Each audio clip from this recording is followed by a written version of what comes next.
Welcome, everyone, to Hands On Politics. A couple of brothers here from the Bronx getting together on a weekly basis to discuss the issues of the day. Ken and I, we're doing our first live broadcast, so if you're out there on our Facebook site, give us a thumbs up or give us a thumbs down. We can take it. We're big boys. Hey, Ken, it's episode 83, our first live broadcast, so it'll be interesting.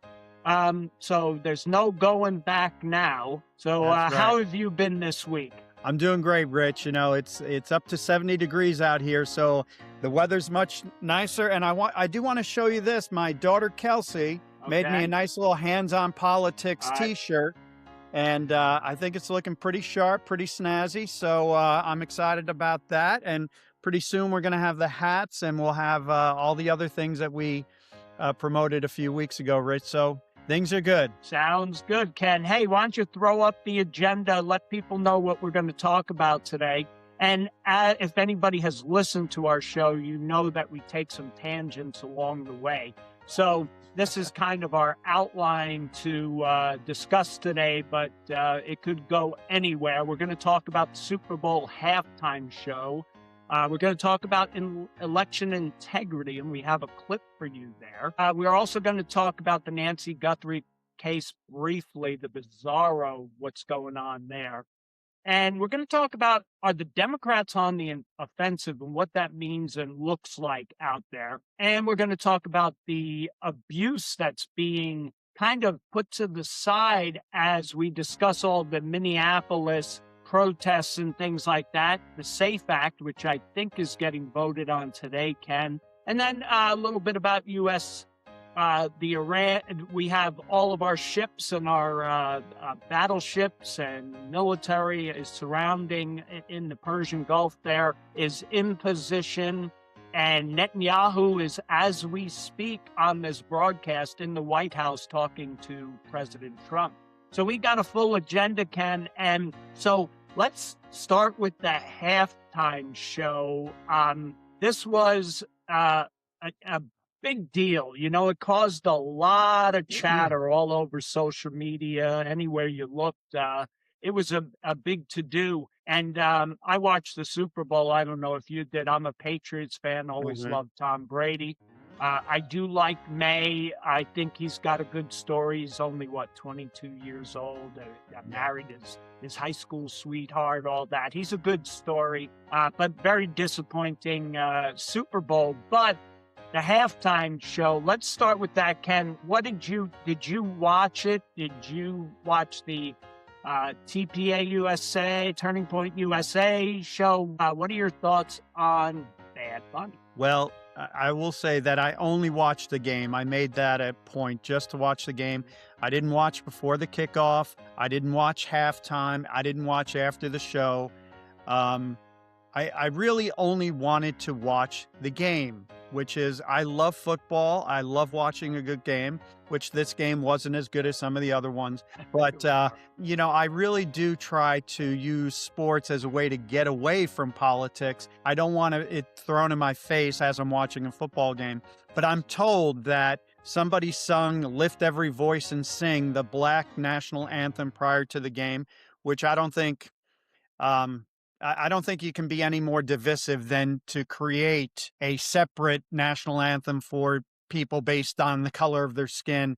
Yeah. I also understand that Green Day sang before the game, and I know their front man has been extremely critical of ICE, and their music has a history of anti-MAGA lyrics. And then, of course, you have Bad Bunny, who sang all in English. Bad Bunny sang in all Spanish. He's anti-Trump, anti-immigration enforcement and all that. And so I decided I'm not going to watch that at all, especially the halftime show. I'm going to click right after the second quarter ended. I flipped away from NBC or whatever it was on because I didn't want my TV counted in to the numbers that were watching the halftime show. And so I did watch the Turning Point USA show. I thought it was pretty good. But and I really like this Gabby Barrett, Kid Rock. I'm not a real big Kid Rock fan, Rich, but the fact of the matter is, I didn't really care about the Turning Point USA show so much. I just didn't want to support the Bad Bunny and this whole woke thing that's happening and seems to be all across America and in the NFL. So I did watch Turning Point USA, enjoyed it, but again, that wasn't really. I'm not about that. I was about watching the football game. What were your thoughts on it? Yeah, Ken, to your point on the opening, I did not see uh, the not the black anthem, which is no such thing. There's one anthem, and it's the American anthem. It has nothing to do with color of skin. It's about we as countrymen together. So I saw the national anthem. I did not see that, and so I don't know if they actually broadcast that on NBC, or was it like somewhere else on like a live stream? Because I don't remember seeing it, because I thought, wow, they're not doing that, which is a step in the right direction. I only saw the kid Pew or something, who I thought sang a beautiful rendition. And I also saw the God Bless America song, which I thought was great, the flyover. I did not see Mhm. Green Day, so I may have missed the what they call the Black National Anthem, which there's no such thing. Um, so on the front end of the broadcast, I did not see that, but I loved the flyover. I love that part of it. I'm a Patriots fan. Yeah. I was very disappointed, but a shout out has to go to the Seahawks defense that was absolutely dominating, Hmm. and May was never able to adjust to it. And the Patriots, I don't want this to become a sports thing, but they have two rookies on their front line on the offense, and shout out to them. They're rookies. They got to the Super Bowl. You got to give them credit there. But the Seattle Seahawks defense just blew it out. Everybody played well in where they were. May, I got to remember he's 22 years old. 22, Um, 23. Yeah. yeah, it's his second year in the season. Got to give him kudos for getting there. He just never adjusted. He almost kind of he went into his shell, and he never went after it like Brady would. So that was disappointing. I did the same thing on the halftime show because I didn't want mine. I went to the YouTube and I Yeah. watched TPUSA. I loved the opening girl. I think you said it, Yeah. Barrett, is it? She Uh-huh. was no, I it thought was she was great. Yeah, I yeah, enjoyed her. Gabby Barrett. Yeah. she was second. The first one, uh, it was a very patriotic song. He sang like 2 or 3 songs. He was really good. Was it Bryce? Um, You had Brantley Bryce Gilbert and Lee Gilbert. Okay. Bryce. Yeah. Yes. Okay. So all of that was good. Now, I'm going to share with you, Ken, like a secret thing for me. I love music. As you Yeah. know, I write songs and I just love music. I love Uh-huh. all kinds of music. I can appreciate creativity. Yeah. And Kid Rock, when he came out with his first CD, it was really like a rock and roll rap song. And the song he first did that he came out and lip synced to, and he did a horrible job lip syncing. I love that song. And it bip diddy beep bop beep biddy bop, whatever it is, I used to drive to work in my car with that CD on because I couldn't put it on when the kids, were in the car. So I would crank it all the way up. So Yeah. I love that stage of Kid Rock. So just to show you I'm not a prude or anything like that.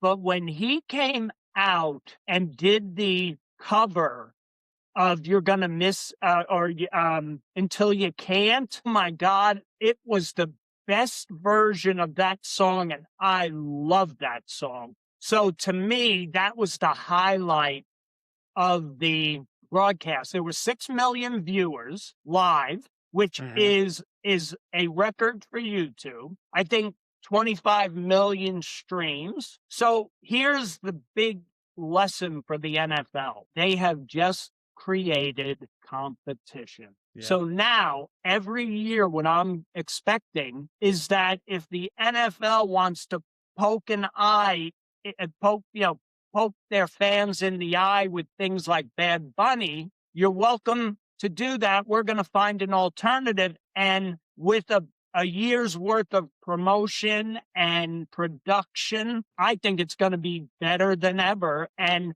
so shame on the NFL. Quick note about Bad Bunny. I'm not against his music or whatever he wants to do. I have no issue with that, Ken. I do have an issue with the halftime show's performer being somebody that is counter to the majority of fans that make the NFL what it is. You've got our uncles, right? All of our uncles have been going to NFL games their whole life.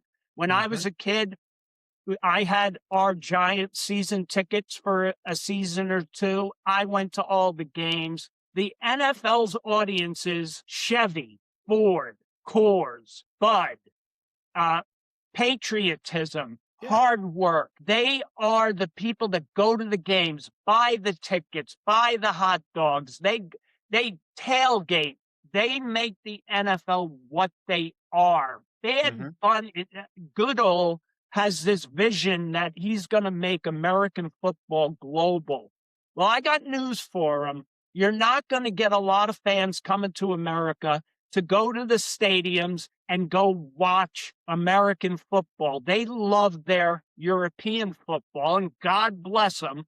But if you want eyes on, and that's what Bad Bunny was supposed to do, it's like Bud Light. Mhm. You don't uh, disrespect your main fan base Yeah. with somebody, his lyrics are sloppy, they're not family friendly, and he hates ice and he can't speak English.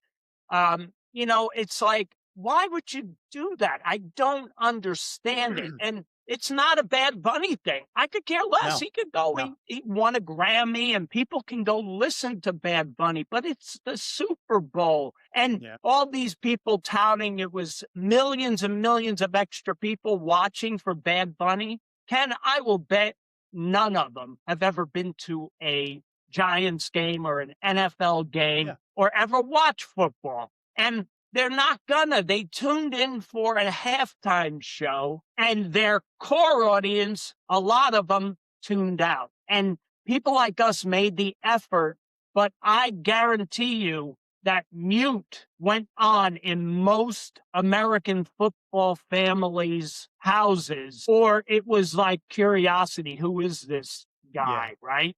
Yeah. So shame on the NFL. They now have competition. They pissed off half their audience, or a lot of their core audience. Mhm. And God bless Bad Bunny. Go out and do what you want to do. Your music, I could probably, I never heard any songs, but I'm sure I could find something I liked of Bad Bunny, Yeah. potentially.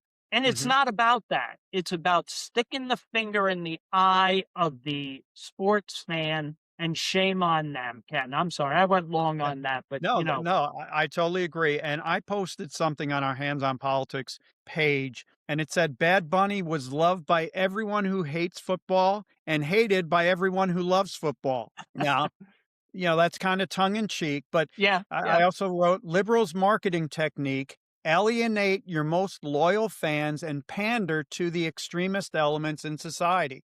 Yep. And I only say that they're pandering to them because the whole idea of being against deporting illegal immigrations. That's all part of this. Um, I wrote here that we're in a culture war. Rich, one side loves America, one side hates America. I thought Megan Kelly. I saw something that she said. She was talking to Pierce Morgan, and she said the NFL gave the middle finger to the rest of America. This is supposed to be a unifying event for the country. We don't need a black national anthem. We don't need a Spanish speaking non English performer. And we don't need an ice hater featured as our primetime entertainment. And I think that's true. And to your point, it's not about Bad Bunny. I don't know Bad Bunny. I don't care about Bad Bunny. It's more about the NFL. Like, I have been supporting the NFL my whole life. I love watching the NFL. Why would you do something that people like me, and I think I'm fairly representative, I fairly I think represent you are too. most Yep. NFL fans, where I don't want any part of that. Just let me watch a good football game. You don't even I have to wouldn't have even a care. halftime Get show. get rid of the halftime. I could care less. Yeah, You know what? At halftime, do stories about the players on the field, all the charity work they're doing, all the great things yeah. they're doing for kids and whatever. Get the politics the hell out of football. Exactly. Yeah. No, I think that's it, Rich. And but I do think this is part of the culture war. And I think Yeah, that this whole Bad Bunny thing, um, I don't know, maybe it backfired a little bit, but I think that the liberals and the left do have a significant advantage when it comes to the culture war because they control the airwaves. And so yeah. that was disappointing to me, but you know, it was nice. I heard it was like 10 million people that watched it, but that could be wrong, and that's fine. But but just the fact that there were 6 million, 10 million people who said, "I'm not watching that." That's That huge. that says a lot. That Yeah. says a lot. So, It was YouTube's biggest live event. So that tells you something. I think the one that was closest was a European football final, and so that shows you how big YouTube loved this. And if you don't think YouTube is going to encourage more competition for the halftime show, you've got another thing coming. Ken, one of the other things we used to look forward to with the Super Bowl was the commercial, right? mhm, So yeah. if you look at what the commercials are, um, I there was only a couple that really stood out to me. My favorite was Goodwill Duncan, which I love Goodwill Hunting. It's one of my favorite movies ever. I love Ben Affleck and Matt Damon, and I think they're great actors, and I don't care about their politics. Mhm, But there was so many. Tom Brady was in it. If you come from the New England area, as you know, I lived there for 14, 15 years. So Dunkin' Donuts is on. If there's four corners, there's at least three Dunkin' Donuts on the corners, usually mhm, four. yeah. We love Dunkin' Donuts in New England, and it was hysterical, and it had a lot of stars in it. Jennifer Aniston. It had Tom Brady. It had Ben George Affleck. Costanza, whatever his name, Jason Alexander, yeah. Yeah, Jason. It was great. I loved it. I loved the Goodwill Duncan. And then, of course, the Clydesdale training the eagle to fly Mhm, on its mhm, back, a Budweiser commercial. I love that one because, it's just a heartstring puller. It's like it's like when they do the Clydesdales at Christmas time. It's yeah, just yeah. it's beautiful. That's Americana. Mhm, That's the kind of stuff that I love. And not everybody's going to love that stuff. And the rest of it was forgettable for me. There yeah, was very little that I kind of went, Goodwill Duncan was my big highlight. But it's a changing world, Ken. And to your point, we're in a culture war. So it'll be interesting to see how the NFL moves forward with this and see if see if what we're saying resonates with them and they go back to, just, American artists. That's all. yeah, And stop disrespecting their core audience. yeah, I agree. Well, you ready to move on to, our next topic? Yep, sure. And Yeah. and Why if don't you, why let don't me you let me set us kinda up here? talk about this a little bit. This is the one where, a lot of people are saying, and I'm gonna flip down let me flip down here for a second. When I was doing the research on this video, uh, I went to CBS, New York Times, whatever, went to all these different places. President, and it talked, and the headline was like, President Trump posted a racist video depicting Michelle Obama and Barack Obama as apes, and Trump declines to apologize for racist video of Obama. Trump shares, then deletes video depicting Obama's as the apes, etc. Well, Rich, I don't know if you're aware of it, and I'm sure most people are not aware of this, but Trump did post, or at least his social media group posted a video, but it was a video about election integrity. But at the very end of that video, something popped up, and it was just a real quick picture of Michelle and Barack Obama, and they're like monkeys, right? Yep. And what that was is that little clip was just part of a clip. It was a satirical video with Trump that showed Trump as the Lion King with the background song "The Lion Sleeps Tonight." Right. Yep. All that. Yep. But the video showed politicians as jungle animals. It showed like Trump was a lion, J.D. Pritzker was an elephant, Adam Schiff was a giraffe, and there was other people in there. But it was not intended. That little 1 second or 2 second clip was not intended to be shown. That was just the social media staff, they screwed up there. So let me see Rich, if I can show you. Yeah, if you can play the actual video, the video that is there, and then how it ends. Here it is. Yeah. Okay, here we go. You can see that, right? Time Okay. in these key value states. These were all where the software, the mini machines, the SNS machines were used, the Smartmatic, the GEMS software. So when the vote stopped counting, and this has been noted in other countries as well, President Trump was significantly ahead. When reporting and counting resumed, there was a massive spike occurred that favored Joe Biden. Okay, so you just saw that. Whoops. Hold on 1 second. Gotta stop. Yeah, that. so the video ends, and like a lot of, if you're online and you're posting videos, if the next video is queued up, sometimes if you don't cut that quick enough, then you get a piece of that video. We don't happen to have that full live video of the pictures you have on the screen, right? I don't Okay, have that. we'll have to fire our producer and and get a new one for the next show. Wait a second, that's me. I'm the one who puts that together. Well, you can see anybody that is annoyed by this went and looked around, because we know Trump's not racist. Before Trump was in politics, he was hanging out with all of the celebrities, and even Al Sharpton loved them, and all these people loved them. So it's all garbage.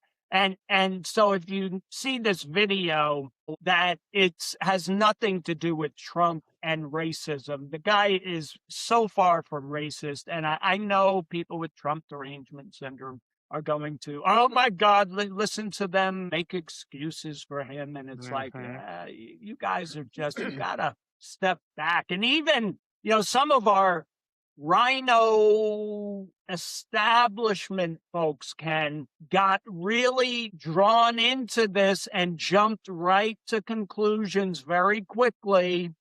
And they were first ones up to say, oh, see, Trump, this is why I don't, I support his policies, but MAGA, blah, blah, blah. And it's like, yeah, you should wait before you do that, because there's always, as what's his name used to say, there's more to the story. And that's what, so it's like, when you really look at it, it's very easy to see. And it's like everybody's jumping on everything. And, if you are out watching us on Facebook, I can't see if you're out there.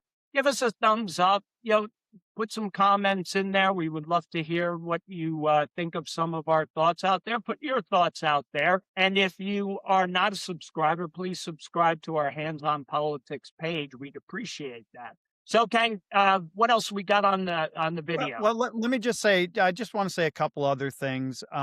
When I was doing the research for this, it was very difficult to find that clip that I just showed you that put it all in context. Now, is it a problem that this little piece showed up at the end? Of course it is. It's a problem. Whoever is the social media person, I understand why Trump isn't firing him, only because he doesn't want to just do what the liberal media is telling him to do because they're like sharks, of frenzies. Yeah, And so absolutely. if Trump did that, they'd ask for him to fire everybody else. So Yeah. he's not going to fire somebody for it. But that was a really incompetent thing to do. You got to go look through the whole video and you got to cut it at the right spot. So it was a problem that somebody did that. And it really did play into the narrative of Trump as a racist that all these liberals like to claim he is. But forgive me if I don't jump on the bandwagon and criticize Trump for being a terrible person, because these people who are criticizing Trump for this video, they're the same people that call Trump a racist, a Nazi, Hitler, a homophobe, Islamophobe, white supremacist, murderer, rapist, pedophile. So, I love the double standard, Rich. Like if something like this accidentally happens, they're all over it. But they're okay with people calling Trump a Nazi, Hitler, and a white supremacist and all that kind of stuff, Rich. Yep, So, absolutely. again, I'd like the person who allowed this to happen needs a kick in the rear, but the media is just lying to everybody and trying to take advantage of this so that they can portray Trump as a racist. So that's all I wanted to say about that. You said it all, Ken, and well said. Okay, so the whole Nancy Guthrie kidnapping, whatever this is, has really taken over the media. It's your typical, TMZ is running with this because they've gotten some of the supposed ransom letters. It's a bizarre, bizarre story. And now they've recently, in the beginning, they used a local sheriff who he shouldn't have, he was horrible out front. Yeah. He really wasn't up to the task of really laying out what was happening with this case. I feel bad for the guy. He's a local sheriff. He's an elected official. So he's more a glad hander than he is a seasoned, investigator and Yeah. PR Yeah. person. So I felt bad for him in the beginning, but once the FBI really got involved, we now have video, ring camera Nest video of the, alleged kidnapper or whatever. And it it's so bizarre. He looks like a bumbling idiot at the front door trying to get the camera, to disable the camera somehow. It's pretty descriptive of who he is. You can see his eyes, the shape Yeah. of his eyes, His mouth a little bit. eyebrows. You Yeah. can see mustache. You can see his body. He's got a holster in his front. And any guy who wears a holster like that, I don't know how you, that just makes me uncomfortable looking at that. God forbid that that thing goes off. But Yeah. it shows his kind of amateurish behavior, and the whole ransom note having two deadlines that went by, Yeah. no proof of death or no proof of life, whatever. Really, really bizarre case, but it has consumed the nation. And I feel for the family. I get their concern, and they're asking for prayers, and the nation is praying for them. But this is going to be really interesting when we find out what this truly was. And hopefully we find that Nancy is still alive. That, Yeah. Yeah. that to me is the most important thing, if they For find that sure. Yeah. she's alive. But like they wouldn't. The last one to see her was the son-in-law who brought her to her house and watched her go in or whatever. They didn't want him on camera. They've been searching the sister Annie, is it? And Guthrie. They're searching her house, her neighborhood.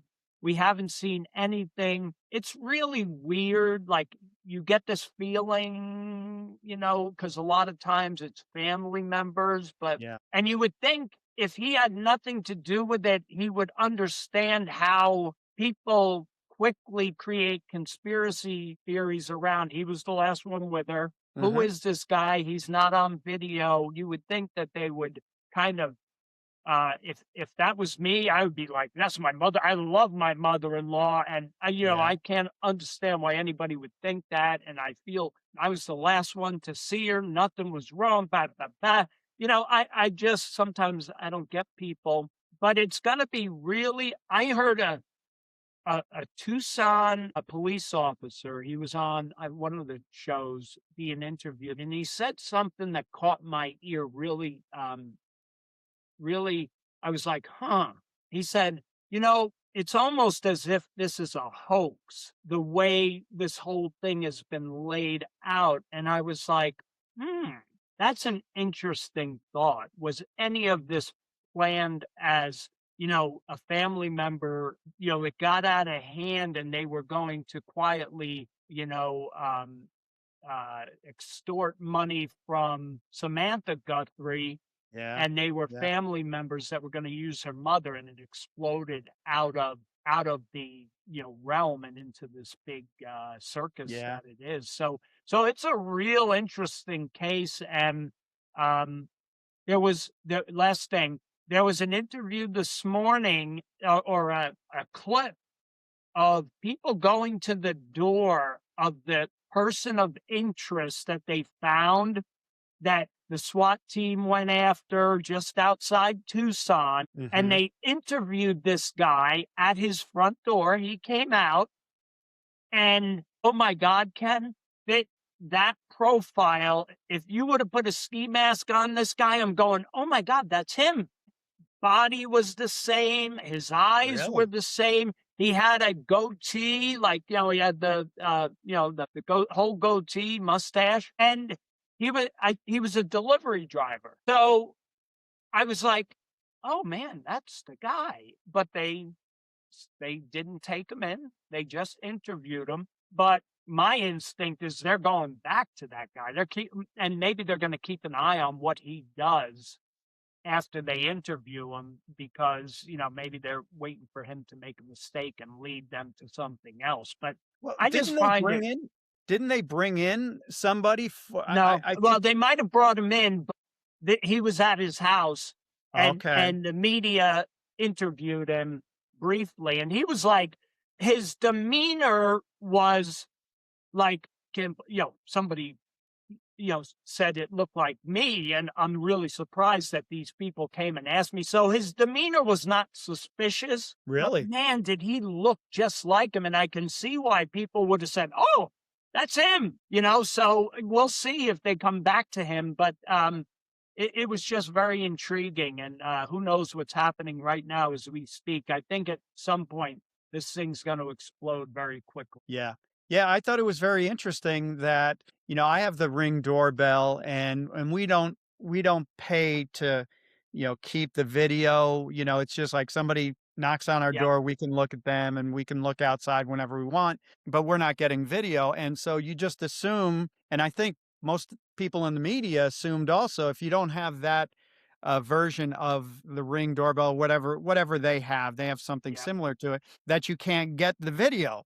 But apparently that thing is still looking and it's recording. still gathering data even if you're not paying for it. So that was yeah, a huge change in the case where they got to see this guy. But yeah, the whole time the whole thing just didn't ring true to me. Like when they talked about kidnapping and ransom and Bitcoin, I'm like, Yeah, that just Bitcoin doesn't. doesn't make sense to me. It sounded to me from the get-go like, maybe a family member wanting to just needing some money and okay, let me just abduct this older woman, take her to my ATM or to her ATM and let me get out $10,000 or whatever it might be. Or maybe it's what you were talking about where you just quietly blackmail Savannah Guthrie and get some money, but then it exploded and it turned into something that was out of control. I didn't think it was this big huge conspiracy which they were kind of making it seem to be for the last week or so. So what we're seeing now makes a little bit more sense. Yeah. But And what it, maybe the guy breaks in and then she's giving him a hard time and he hits her over the head and knocks her out. Maybe, who knows, maybe even worse than that. And so it turned into something bigger. But anyway, it's going to be interesting to see what we find out here. So we'll see. yeah. And yeah, we'll kind of see if anything interesting comes out of it. All right, where are we going to next, Rich? Oh, Uh, yeah. Democrats on the offensive. Yeah, Ken, we've talked about this quite a bit, and the media is just an extension, especially the mainstream media, is just an extension of the Democratic Party. And there's this effort that we talk about to cause chaos and make everything around Trump seem so chaotic that people just want to vote for some kind of calm. If I just can get Democrats into office and now Trump can't do anything, everything's going to calm down. So, the whole thing in Minneapolis with ICE, it's all staged. It's all, the media pumping up false narratives of ICE going after citizens and all this. And let's be clear, the only citizens getting detained and taken away by ICE are the ones that are impeding law enforcement. And God bless those law enforcement that have to put up with those ingrates. They're just so despicable. And when something happens to you and you need to call law enforcement, it's one of those things where you say, I hope that, you don't want to wish that on anybody, but they make you want to wish that they need law enforcement at some point. And they say, well, maybe, you really don't believe in law enforcement. And so they've caused that whole issue in Minneapolis. That the Epstein files which is very interesting, that one of the things the media is not pointing out is the Democrats, we all know this is just review. The Democrats during the whole Biden era have had those files, and they didn't use them for the 24 election. They didn't have any reason to go. If you think Trump had anything to do with the Epstein files and all of the crap that Epstein did, you're delusional, because they would have used it in the election. Come on, guys. They use everything else. So we know there's nothing in there. But beyond that, all of the stuff that's being released, the millions of documents that have been released, redactions are for the benefit of the victims. So there's gonna be redactions no matter what. But the big thing is there was a letter in there where Trump is actually trying to assist law enforcement to get this guy the hell out of there. He called Giselle, or whatever her name is, evil. She needs to be gone after by law enforcement. These people are scum. And there's a letter that's posted, and I think Eric posted it, and I read it's a memo of Trump to either the FBI or law enforcement, saying this guy is a scumbag. And you really need to go after him.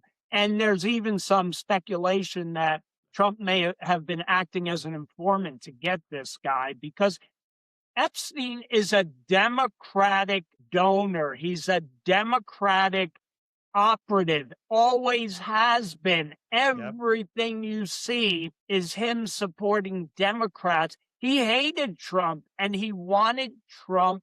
He wanted to hurt Trump, and he collaborated with Democrats to go after Trump. So because Trump went after him because he knew he was a scumbag. So it's like you never see that in the mainstream media. And so there's this fog they create, right? You got chaos, and then you got fog. You got fog around Epstein, and they just make innuendos about, well, there's Trump's name. Well, what if Trump's name is in there so much because he was informing the FBI on what was going on? right? So it's like, oh, Trump's name is in there X number of times. Well, of course, but how many times is Clinton and Jeffries and all those people, Schumer and whoever and Bill Gates? How many times are their names in there? So there's this fog going Hmm. on, and then they want to shut the government down, and with the media, they try to confuse that and say, well, the Republicans are in charge of both the House, the Senate, and the White House. So they're the ones shutting down the government, which has nothing to do. And then you've got Maduro, they're making that an issue. And Greenland, of course, it makes him look like, he's going to take over the world, which he's not going Yeah. to do. But, Hmm. but all these things are part of the offensive to get people to look at the shiny objects so they don't remember that when you vote for Democrats, your paycheck goes down, your taxes go up, inflation rises, costs rise and skyrocket. Your electric bills are unsustainable. We just found out here in we we got our bill the other day, and the electric company, National Grid, now separates out usage and they call it a delivery fee.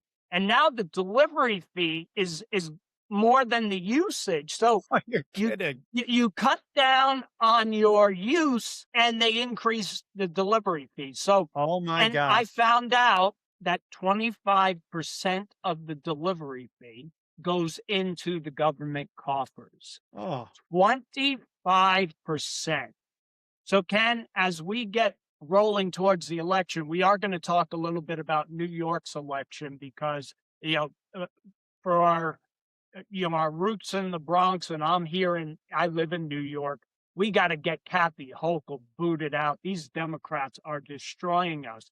But, there's this fog that they're putting out there that all of this stuff is Trump's fault, where if you look today, the jobs numbers came out, blew out expectations. The market's over 50,000 right now. yeah. Um, so the growth is expected to be 4.9% in the first quarter.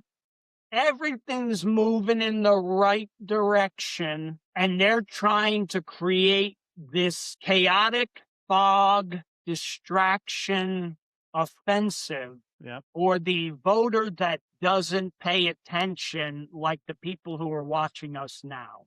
So that's my thought on the offensive. Ken. Yeah, and the offensive, honestly, I think that unfortunately it has worked well. There's certain things that for the first year in 2025, I thought the Trump administration did a good job staying on the offensive and always kind of controlling the narrative. But after Minneapolis, I think the Trump administration lost some of the narrative. But really, what the narrative should be, the Republicans, we always have to be the adult in the room, right? We always have to promote the policies, the 80-20 policies. Yes. And I think maybe we lost some of that in Minneapolis. And it's very difficult to control the narrative when you do have the liberal media, ABC, NBC, CBS, CNN, and then all the newspapers and TV shows and Hollywood.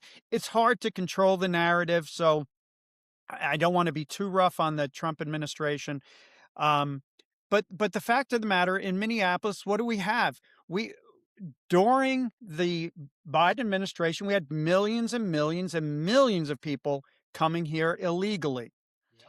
And in Minneapolis specifically, we have a lot of Somali people up there, and they come from a country where corruption is just commonplace. And they brought that corruption with them.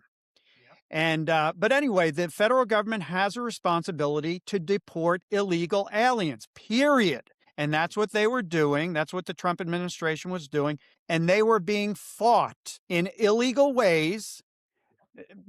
It's not even fair to say by protesters, because protesting is legal, but they are illegally protesting. They are obstructing justice. And so what's happening in Minneapolis was legal, but we lost the narrative. There were some couple situations that you have a lot of weak-kneed Republicans, and they get a little squishy. And so bottom line is, it didn't look good, but we were doing the right thing. Jeffrey Epstein files. I do want to talk about that a little bit more. And I don't know that I'm going to add to what you said. However, on Facebook, with a lot of our people, which we thank you, we're getting our our our followers have like tripled over the last few weeks, and so we thank everybody for that. But all the liberal people that interact with the Hands on Politics page, they love to talk about Jeffrey Epstein.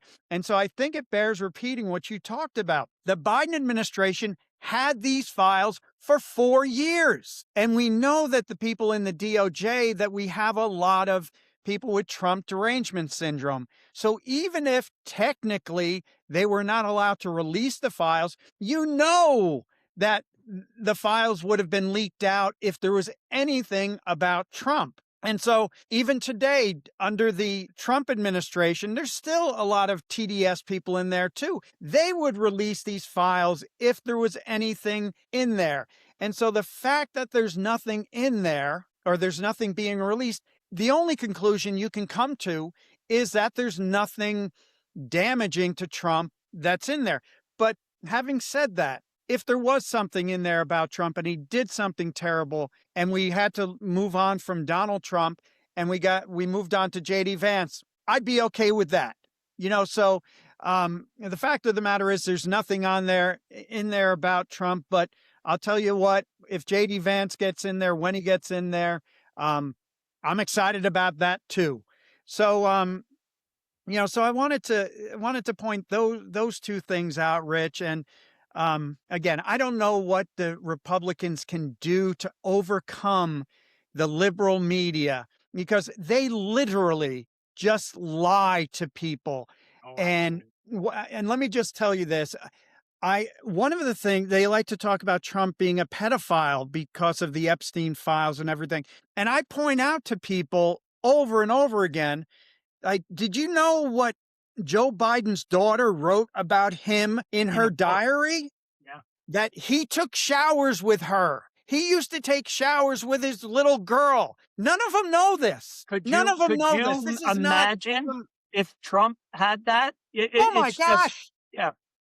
It's just, but what I try to point out to people is, if you don't know this, and there's fact checks on it that say, yeah, this is true. If you don't know this, if the media you listen to didn't tell you this, just imagine what other things they're lying to you about. And anyway, that's what Trump has to overcome, is just such a dishonest media, and it's not an easy thing to do. But somehow they got to get on the offensive.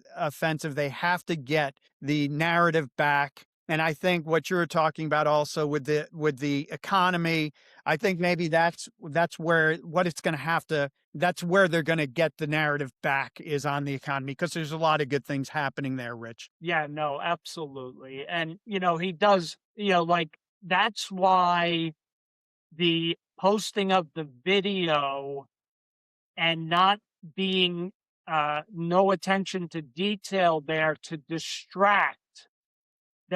It's not, we know he's not a racist, and it'll come out and all that stuff, but think of all the work you have to do to kind of, dissolve that, because the left is immediately biased towards any information. So you gotta have attention to detail, and you can't shoot yourself in the foot. And Trump, that social media post, not Trump, whoever the staffer was, I mean, that cannot happen again. Trump needs to stop with when he talks about things like Greenland, invading, or taking over, that it's all a distraction.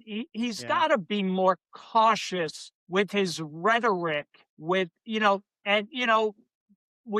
criticized him for the Rob Reiner thing. Those are unnecessary. They are, we don't need that. So you need to be more disciplined, and the messaging that now has to be focused on, like you said, Ken. Look at the economic figures. Look at the the jobs figures. Let's look at all of those things and let's stay on message and continue to move the message forward. Because, you know, when you look at all the Democrats, what they're supporting, they support illegal criminals. They're protecting, keeping rapists, pedophiles, child traffickers, fraud. They're protecting them to stay in the country. They still want men and women's sports. Yeah. You know, they're on the wrong side. They don't want voter ID, and we'll talk about that later. There's so many things that if a voter looks and goes, man, Trump's policies are where I'm at, don't give them anything to not pull the trigger for the Republican in their district. Stop helping the Democrats find narratives that cause this confusion and this fog. So let's move on, Ken. Why don't you lay out what you got there with the Democratic fraud? Well, this here, Rich, this is just a few bullet points on what the Trump administration has found happening all over the country, whether it be Minneapolis or Minnesota, California, New York, Illinois.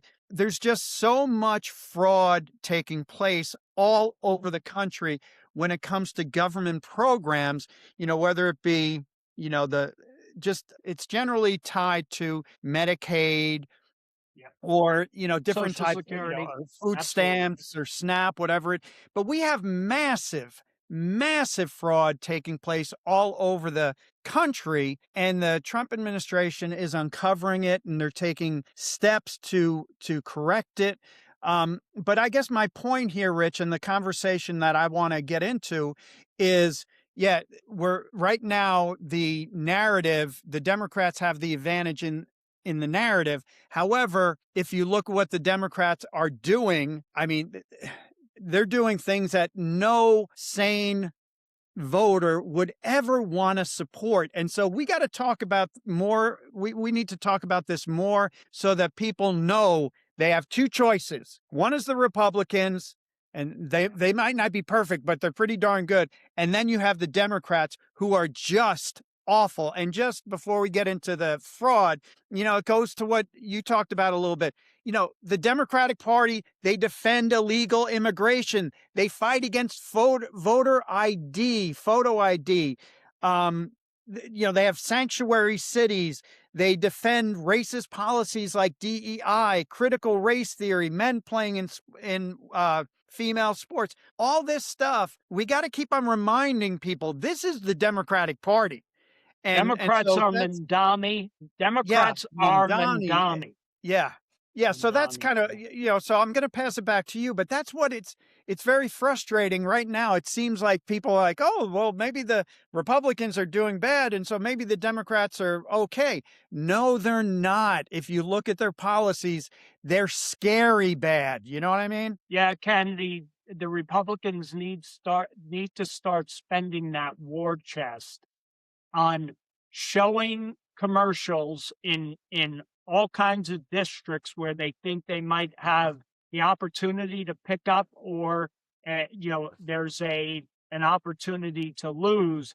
They got to start using that money, and they need to start showing all of the footage that it used to drive us crazy, watching all these people flood across the border, and start doing the statistics on how Biden let these people in. Now your Democratic candidate for this seat supports protecting drug traffickers.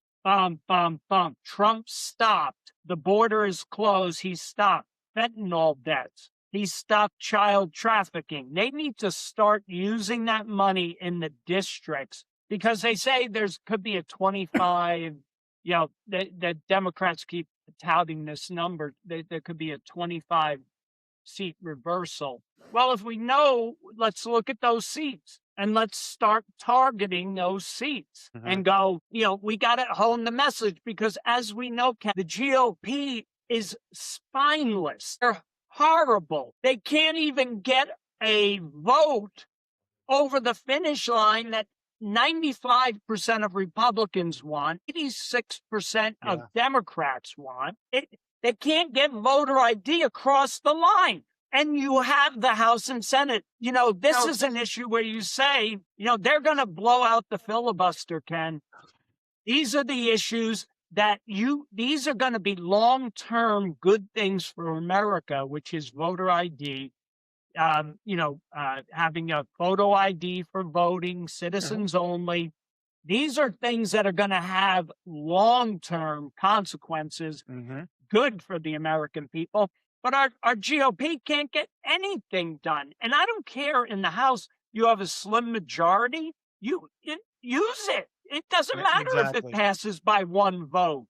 It don't matter. We need to get the Senate off their rear end. And whatever you're doing with your left hand, Ken, that kind of gives us a little bit of a sound issue. So don't move it. Yeah, whatever you're doing there. So, we gotta start getting those issues over the finish line and start, doing something here. It's like they didn't even show up.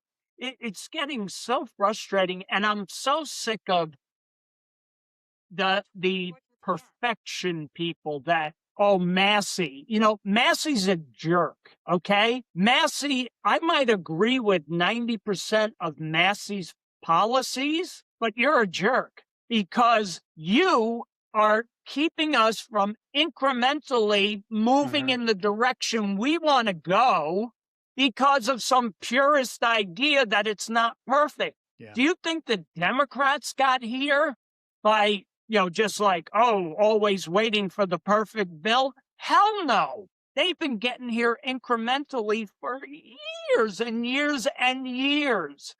And here we got this idiot that stops everything. And I know there are a lot of people that we know, Ken, that think Massey and Rand Paul's another one. He's good on so many issues. And then this purist thing comes out and it's like, what the hell are you doing? That's not the game, guys. The game is not perfection here. The game is to move the ball down the field. If you can run the ball 5 yards every time, you're guaranteed a first down in four downs. You're going to get a touchdown if you can run the ball 5 yards every play. You are going to win the game. And so, the GOP, you expect it from the Democrats. And I don't, they're nuts. Okay. Yeah. It's a communist socialist party now. They're nuts. They're off the rails. They're crazy. Fetterman's the only one that kind of sounds okay, but they're nuts. And Republicans have the policy. And are there some nutty people in the Republican Party? Absolutely. Massey is nutty because he doesn't want to get anything done. But it's about moving the ball. And we're not moving the ball right now. When we have the ball in our hands, we're just kind of laying down on the ball and we're not moving it forward. And it's really, really frustrating. Rich, I don't know what to say. Sorry, that was a soapbox moment, folks. Yeah, it's a soapbox moment, but it's true. Listen, hey, I love principles also, but we're in politics here and you do have to move things forward. And yeah, it's like the perfect is the enemy of the good. Absolutely. Like Tom Massey wants everything to be like, if I don't get this, I'm not voting for it. Well, if you vote on this and it makes things just a little bit better, why not vote on that? Yeah, vote for that. I don't understand it. It's very frustrating. For me personally, a few years ago, I came to the realization that you have to support people who don't agree with you 100%. Listen, I worked for UPS for over 30 years, and UPS is a union company, and I had a lot of concerns about unions, right? I wasn't crazy about unions, but those union people love America. And so I'm willing to just set my non-essential concerns with unions aside to team up with union people because I want to save the United States. Yeah. And so, like a Tom Massey, if I can't even give an example, but if Tom Massey doesn't care for unions and he'll vote against them, like he would be willing to cut off his nose, spite his despite face. his face. I don't understand it. And I just think we're at the point in the history of the United States where we're at a tipping point, Rich. We're not talking, we used to argue about tax rates. Democrats wanted a 35% tax rate. Republicans wanted a 25% tax rate.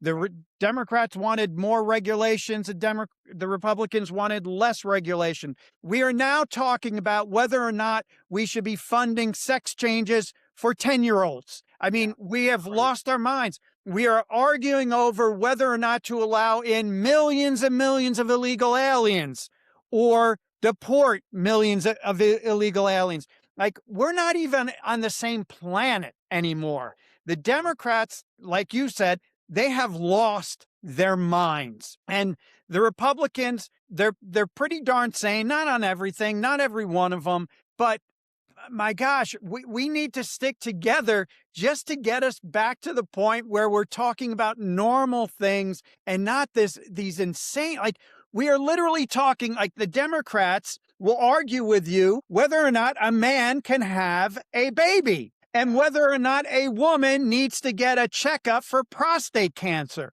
We've just lost our minds. And so we need to set aside those little non-essential issues until we get back to normalcy. So Tom Massey, or is it Tom Massey anyway? Yeah, I think Massey, it's Tom. just, you got to vote with the Republicans so that we can get back to normalcy in the United States. Later on, when we get back there, you can, have your little pet concerns and things like that. But now is not the time. We are in a serious culture war with people who want to destroy everything that you and I think are good, think is good about the country. Yeah, until we have until the Republicans have a 10-seat majority in the Senate and a 30-seat majority in the Republican Party, that's when you argue on principle. There's an argument to have, right? Where you can lose some of the moderate Republicans and still get stuff across the finish line. All right, Ken, let's move on. Let me I want to go on just a little bit longer because I have a few notes here, like illegal aliens. We should not be arguing whether or not we deport illegal aliens. The Democrats want felons to vote. We should not be having a conversation over whether felons are allowed to vote. We should not have cashless bail where criminals commit a crime and then we let them leave without having to at least post some bail. Early release for criminals, defunding the police, obstructing, like what these people are doing in Minnesota by obstructing law enforcement is unacceptable. I mean, Rich, just think about how we were raised. Would mom ever accept us behaving like spitting in people's faces, getting up in their faces and yelling at them, calling them all kinds of vile names? These are things that good, decent Americans were always taught are bad. You don't do them. The illegal protests, laying down like in Portland. I remember I had gone to Portland over the summer, and a few weeks after I left there, we have naked people laying down on a bridge, blocking traffic. I mean, Rich, we need to come together. The normal people need to come together and fight against these insane people. And Tom Massey, anything you do that helps these insane people, it needs to stop right away. Okay, I think I got it out of my... You feel better? A little bit, but I can go on and on, Rich. Now, so, anyway. No, I get it. Yeah, let's finish up with the SAFE Act, and basically it's a voter ID with a photo ID, and the majority of Americans support it. Massive, both Democrats, Republicans, and this poll, Ken, this poll reveals something. We are, we're upset with, just like what you just ranted about was perfect. But I think with social media and with the media in general, that's what they're focused on. But what the poll tells us, when we know that 76% of Democrats want voter ID, photo ID, only Americans voting in elections. What it tells me is there is this part of the Democratic Party that does not agree with what the Democrats are doing, but they don't want to be seen as being involved with the Republicans because of Trump. So to your point of normal Americans, I think there are a lot more normal Americans out there than what the perception is when you're looking at media, social media, regular media. Mm-hmm. We can get together with our friends. It happens all the time, and we don't talk about politics at all.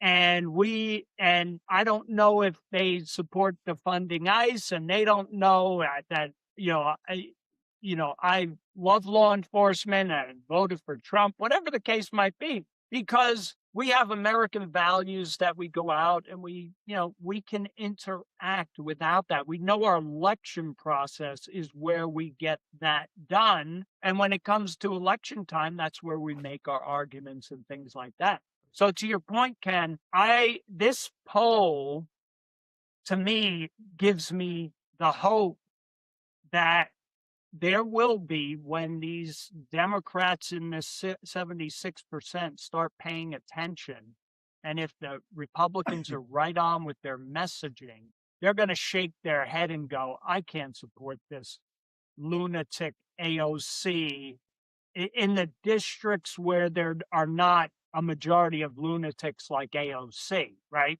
In your big city blue districts. Mm-hmm. We should be able to make that argument if we can focus our message and the Republicans do their job and they make every local election a referendum on the Democrats' men and women's sports, open borders, defund police, ICE, all of those non-American values.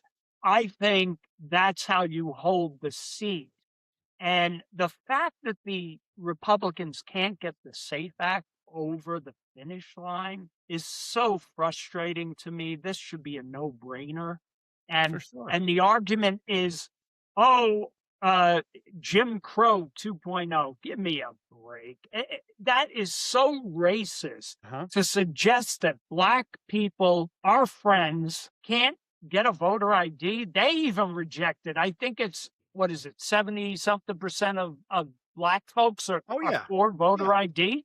I mean, it's crazy. It's racist. The other thing is that all these women, because of their married name and maiden name or whatever, are different. No, if you have a photo ID that you're an American citizen and your name is, Holland Hand, it's not going to matter. You have a photo ID, whether you changed your name from whatever, you're an American citizen, you have a passport, you have this. It's so stupid. And this SAFE Act really needs to pass. We can't allow something as basic as this, especially when we see what happened in Georgia and in the 2020 election. They're talking about Trump stealing the election and Republicans in 2028 or whatever, or 26 or 28.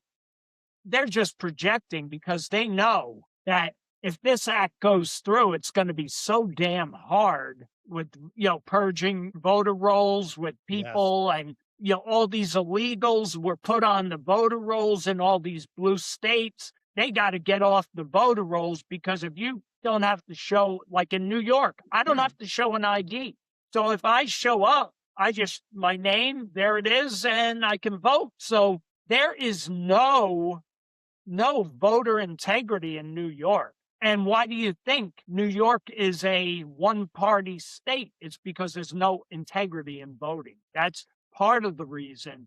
And so this SAFE Act, Ken, this is a no-brainer. This is kind of like men and women's sports to me. But and you worked on American citizens voting, Americans or whatever for Citizen Voting. Yep. Yeah, and you've been to the state houses, you've been to the politicians, and some of them are in disbelief that people actually will vote illegally, and or that any place would not have this already. Hmm. So it's mind-boggling to me, Ken. Yeah. Yeah. When I worked for Americans for Citizen Voting, what we did is we went around to the different state legislatures and we tried to persuade them to update their constitution to say only citizens can vote. It's a no brainer. And most people would say, well, isn't it a fact that only citizens can vote?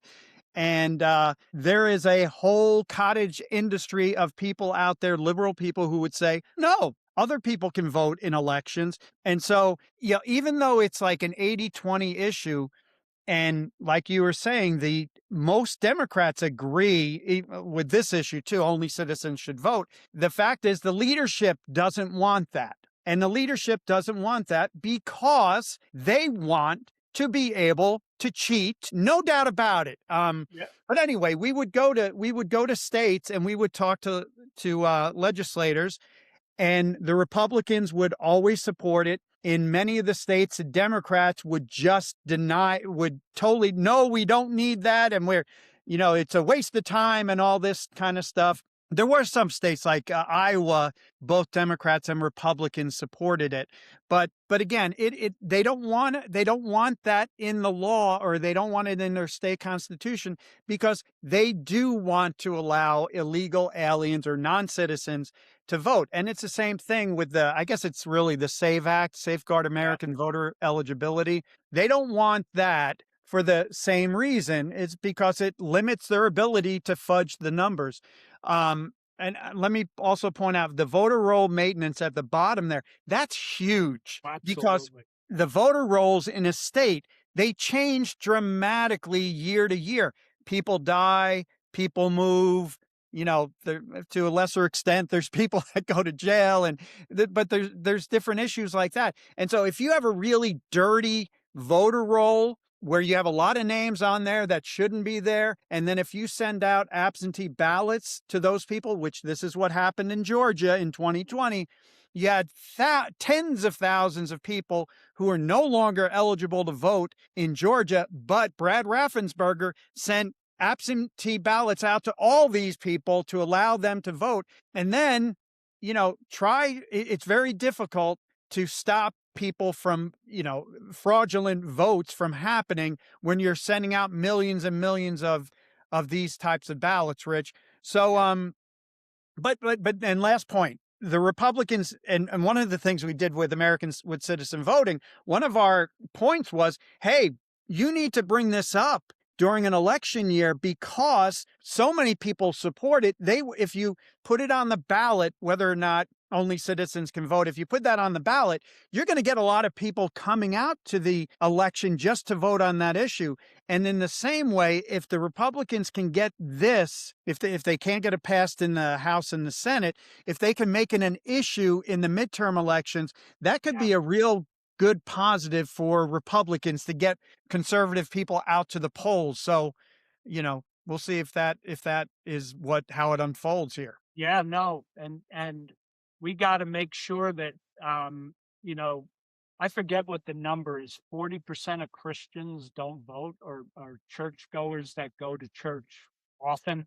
That's the kind of stuff that has to stop. I get, God's gonna, what's gonna be is what's gonna be, but it's if you don't vote, that's the devil's work in my mind. Hmm. It's Yeah. like you need to get out and look at the two candidates and say who aligns more closely with my values, and stop Yeah. allowing, because if you don't go out there, 40% of you are giving the other side, the people who don't support your values. Why do you think we're talking about the mutilation of children and the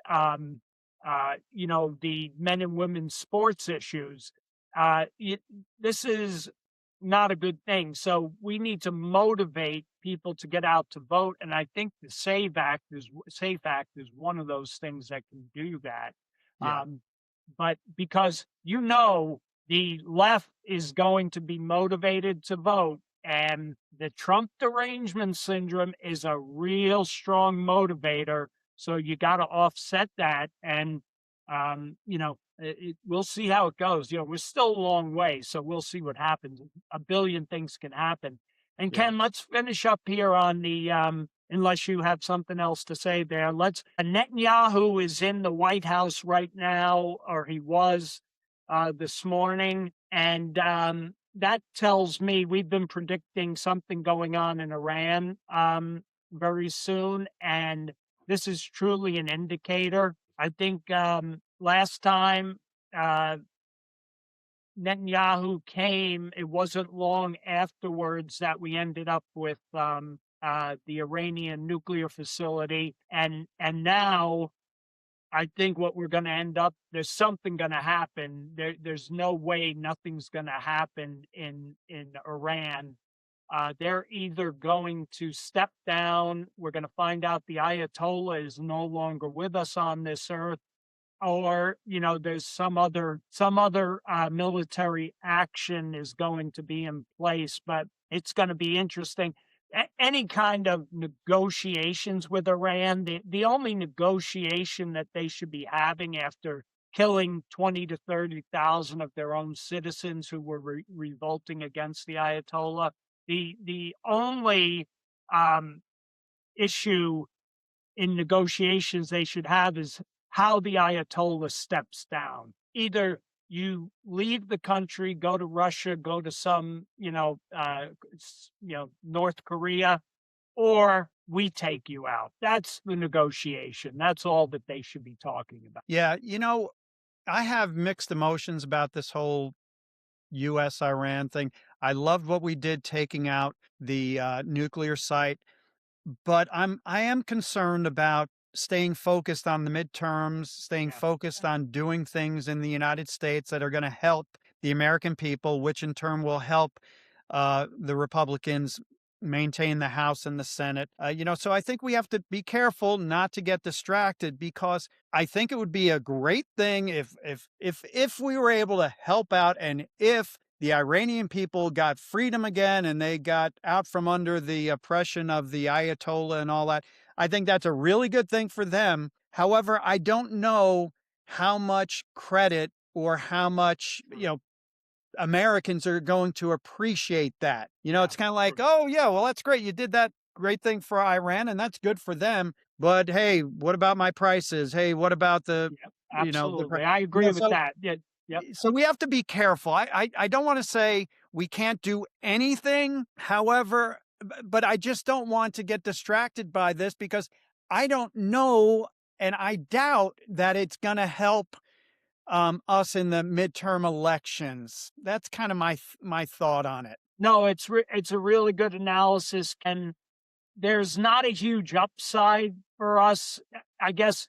From a political standpoint, there's not a huge upside. There's great upside for the Iranian people. Yeah. But God forbid something goes wrong with whatever they choose to do. We've got that. That'll become a distraction, and pray that nothing happens to any of our troops. So to your point about that, but Trump did put a line in the sand. So he kind of boxed himself into a corner here, the Obama corner, where he just kept moving his lines in the sand and basically capitulated to Iran and gave him billions of dollars and all that. So he's kind of put himself in a box here. And so I agree with you. If they're going to do anything, the thing to do is get rid of the Ayatollah, however that happens, and then be done with it, and let the Iranians figure out their own stuff, because that will become a distraction if we have any troops anywhere in there. We just need to get the Ayatollah out, move him out of the way, and now let the Iranian and the, maybe take out the ballistic missile factories, the drone factories, all of the military assets, get rid of those so that the Iranian Guard doesn't have anything to work with when the people uprise, and they can't, try to, whether it's weapons or there's no incentive for them to try to maintain what the Ayatollah's doing because it's all gone. So I don't know if that makes sense. Yeah. But I agree with your point. We got to be real. This needs to happen or not happen and get it out of the way, because we need to go back to the jobs numbers that were great today, the growth that is great, the stock market's great, wages are going up, inflation is going down, all of that good stuff. Interest rates will be coming down soon when they move, what's his name, out of there. So a lot of good economic stuff is going on. We need to get back to that. This Iranian thing needs to move on, get it done, do what needs to be done, and let's get back to business here in the United States. Yeah. No, I agree. I agree. Again, I don't want to say that it's not important, just like what happened in Venezuela. I think as far as I can tell right now, things are fine in Venezuela. We've just removed a dictator, and it doesn't seem like there's a whole lot of bad stuff going on. And Trump, his instincts tell him not to put in ground troops. So he's very strategic, took out Maduro. He'd probably like to take out the Ayatollah and then let the people down below him or take over. And again, no U.S. troops in Iran. I think that's Absolutely. good. So, I'm just a little bit concerned. But No, I get it. we'll see. I know Trump takes a lot of pride in solving wars, and also I think he takes pride in freeing people, which is a good thing too. And he takes pride in not sending in tens and 20 and 100,000 troops into places and wasting a bunch of money. So he might be able to thread this needle, and if he can, good for the Iranians. But just, Donald, do not forget about the home front. And I don't think he will. He can do a million things he at can one do a time. lot of things at the same time. He for sure. can. Let's see. So Is there Ken, anything else we have? no, what I want to do is, if you're out there on our Hands On Politics website, make sure share this, share with your friends that you know are political, or just share it, whatever. We'd like to get some more, double our viewership, and those Ken has put up the social sites: Hands On Politics, Facebook, on X, Hands On Politics, YouTube, we're Hands On Politics with Rich Ken 146, and the email is hop2025@aol.com. Ken, do you want to share anything else before we wrap it up? I don't think so, Rich. Well, the one thing I would say is right now, to me at least, I'm feeling like we've lost the narrative, but things do change. It's politics. Things change on a dime all the time. And if you think about 2025 and Hands On Politics, it's like every week we're talking about something new and you forgot about what happened the previous week. And so there's what I'm hoping for is that this whole Minnesota thing and whatever else we said about what was the other issue? Oh, the Jeffrey Epstein thing could be a thing of the past. And that's what I'm hoping for, is that we're going to get really very quickly, we're going to be focused on the economy and it being morning again in America, just like Ronald Reagan talked about in 1982 or 83, whenever that was. And so I'm looking forward to feeling really good about the message and the direction of the United States and where we're going here, very quickly, and getting all this negative, liberal, left-wing stuff behind us, Rich. Absolutely. And we have to remember, because we love this stuff, we love talking about it, and most of the voters don't even look at this stuff until September, October. Yeah. We have a whole spring, summer to get through. There's a lot of time. Sometimes it feels like, for us, because, we're political animals, we're thinking, God, if this was, today, where would we be at as far as voting goes?